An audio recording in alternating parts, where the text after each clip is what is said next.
Kekurangannya di ini ya itulah.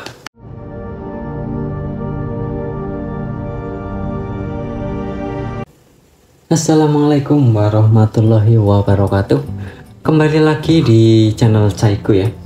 Kali ini saya akan sedikit bahas HP yang harganya lumayan terjangkau ya. Bisa dikatakan HP-nya itu murah ya, harganya sekarang itu di sekitar 800.000, 900.000, dan ada beberapa yang jualnya harga 1 jutaan lebih dikit lah ya. Yang jelas ini HP sudah masuk kategori ratusan ribu ya. Itu untuk harga barunya, dan sudah memiliki spesifikasi refresh rate layar 90Hz dan juga sudah menggunakan UFS 2.2, yaitu HP ZTE Blade A72 ya. Ini dari boxnya sendiri kayak gini ya. Kalau boxnya sendiri sih biasa-biasa aja sih. Ini agak-agak nyala sini di sini, dan di samping boxnya ini ada sedikit spesifikasinya ya. Jadi HP dengan harga ratusan ribu, sudah refresh rate layar 90Hz dan juga fast charging 22,5 watt, sudah menggunakan UFS 2.2, dan juga baterainya yang lumayan badak di 5130 mAh ya.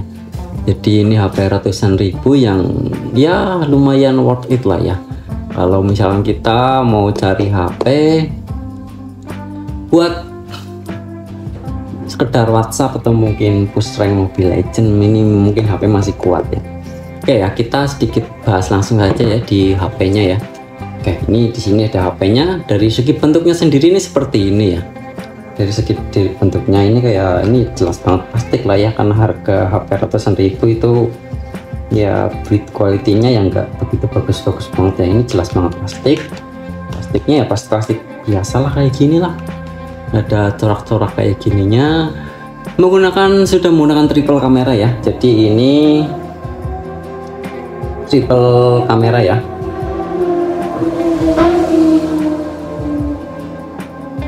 Ya, bisa dilihat ya, ada 3 kamera di sini. Ada kamera utama 13 megapiksel dan 2 megapiksel makro, 2 megapiksel deep. Cuman kalau dari segi kamera ya seperti HP Android harga ratusan ribu atau 1 jutaan pada umumnya lah ya, nggak bisa berharap banget. Cuman kalau buat foto-foto dokumen, buat kerja-kerja, ini masih oke sih hasil kameranya ya. Itu dari segi body ya. Di samping sini ada fingerprintnya ini ya. Jadi HP ratusan ribu ini sudah ada fingerprintnya juga di samping, kayak HP-HP Android pada umumnya ya. Dan yang jelas yang membuat HP ini lumayan oke, walaupun harganya ratusan ribu, sudah menggunakan USB Type-C ya. Jadi ini HP-nya sudah menggunakan USB Type-C dengan fast charging 22,5 watt. Ini dikasih charger bawaannya dari boxnya kayak gini ya.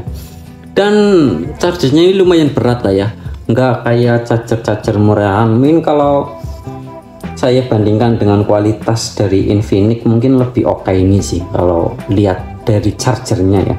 Ini berat, ini lumayan berat ini. Kalau daripada Infinix kayaknya berat ini deh.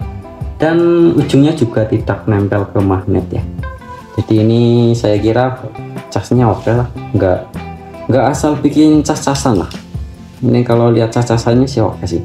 Bobotnya lumayan berat dan tidak nempel magnet ya, jadi oke lah buat cas ya. USB-nya menggunakan tipe C ya. Jadi sudah menggunakan tipe C 2.0, walaupun 2.0 tapi tetap saja karena ini HP harga ratusan ribu sudah menggunakan USB tipe C, itu saya kira oke banget lah ya. Ini saya dapat di harga bekas ini, di sini ada notanya, nota pembeliannya. Ini dulu dapat di harga 700 ribuan, ini masih mulus banget sih. Di sini ada ini ada nota pembeliannya ya. Ini bisa terlihat nggak ya? Oke, terbalik, sorry. Oke, ini 700 ribuan ya. 782.000 ya, 800.000 lah sampai sini sama ongkir.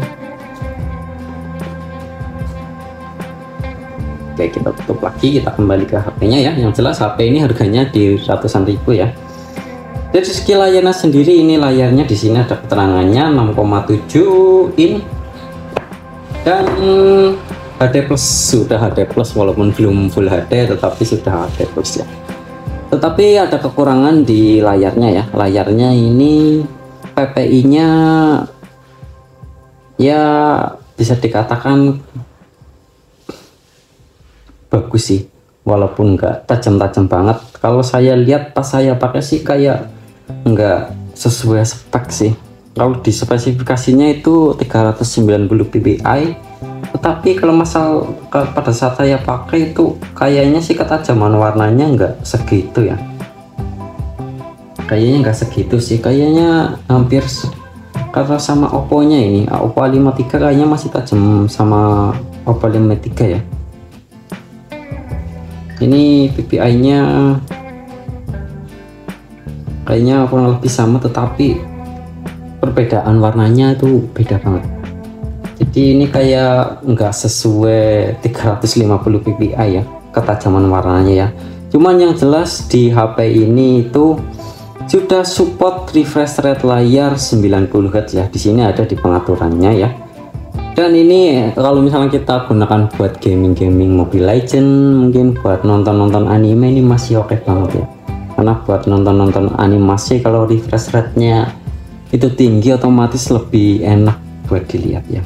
Ini di pengaturan, di sini ada pengaturannya, tampilan. Kemudian kita cek di tingkat muat ulang layar ya di sini ya. Nah, di sini ada, kita tinggal bisa set aja ya. Kita mau pilih otomatis, itu tinggal menyesuaikan penggunaan, atau kita mau penggunaan 60 Hz atau mungkin 90 Hz ya. Jadi HP ratusan ribu sudah refresh rate layarnya 90 Hz. Saya kira itu wow, di harga segitu oke banget lah. Di harga segitu ya, itu oke banget lah ya. Dan untuk chipsetnya sendiri ini menggunakan, oke kita cek ya chipsetnya ya, CPU nya ini ada keterangannya ya, Uni SoC UMS berapa. Kalau misalnya kita cek dengan device info ya, itu SoC nya ya ini. Jadi ini menggunakan Tiger Uni SoC T606. Jadi HP ini menggunakan chipset yang sama dengan HP apa itu yang kemarin sempat viral ya, HP Itel ya. Jadi untuk chipsetnya ini sama kayak Itel S23 ya, yang seri S23 itu chipsetnya sama dan sudah menggunakan UVS 2.2 ya. Ini sudah menggunakan UVS 2.2. Storage-nya ini saya dapat yang varian 64 GB. Tetapi kekurangannya di HP ini itu RAM-nya cuma 3 GB ya. Jadi untuk RAM-nya itu hanya 3 GB. Enggak lebih ya. Jadi RAM-nya cuma 3 GB, variannya cuma ada RAM 3 GB dan internal 64 GB dan RAM 3 GB internal 128 GB. Ya pastinya kalau misalnya kita gunakan buat gaming nggak semaksimal kayak Itel S23 ya, yang RAM-nya lebih gede. Tetapi kalau buat push rank saya kira masih oke lah. Kita coba testing besok apakah HP ini bisa digunakan buat gaming Mobile Legends ya. Yang jelas di harga 800-900 ribuan atau mungkin varian yang 128 GB 1 juta lebih sedikit, itu bisa dapat HP dengan refresh rate layar 90 Hz dan sudah menggunakan UVS 2.2 ditambah lagi sudah fast charging 22,5 watt. Saya kira itu oke banget lah ya. Kalau misalnya kita lihat kayak Poco M5 kayaknya fast chargingnya nggak sampai 22,5 watt. Lebih cepat ini ya kalau buat casnya ya. Dan baterainya juga 5000 mAh lebih ya, 5130 mAh ya. Ini di sini keterangannya ya. Di pokoknya ada spesifikasinya. Yang jelas di HP harga 200 ribuan bisa dapat UVS 2.2, fast charging dan juga refresh rate layar 90 Hz. Saya kira itu oke banget lah ya. Di harga, mengingat di harga yang di bawah 1 jutaan bisa dapat HP dengan spesifikasi seperti ini ya, walaupun kita bisa lihat lah ya build quality-nya, kekurangannya saya kira masih banyak banget ya. Kita coba dibongkar apa bisa ya, kayaknya agak ribet sih, harus pakai alat ya kalau mau bongkar. Yang jelas HP ini di harga segitu worth it banget ya, cuman ya kembali kita kebutuhannya. Kalau misalnya kita kebutuhannya buat kerja ini masih oke, tetapi kalau misalnya kita buat gaming saya kira kurang work lah ya, karena mengingat RAM-nya itu masih 3 GB, dan juga kalau misalnya kita lihat dari build quality-nya, ini plastik lah ya, sesuai dengan harganya emang 800 ribuan, jadi nggak harap banget. Kekurangannya di ini ya itulah, gimana ya kekurangannya, mungkin kayak di layarnya tadi lah ya, kayak warnanya itu ketajaman warnanya nggak sesuai di spesifikasi yang 390 ppi itu di warnanya, kemudian di RAM-nya yang cuma 3 GB ya, RAM-nya hanya 3 GB. Kalau mungkin yang lain-lain di harga segitu saya kira oke banget lah, di HP harga ratusan ribu bisa dapat spesifikasi kayak gini buat game Mobile Legends, kayaknya ini udah bisa ya. Saya kira worth it banget, enak banget, bisa digunakan dengan baik lah ya. Sedikit singkatnya pembahasan terkait CTI Blade A72, semoga bermanfaat. Wassalamualaikum warahmatullahi wabarakatuh.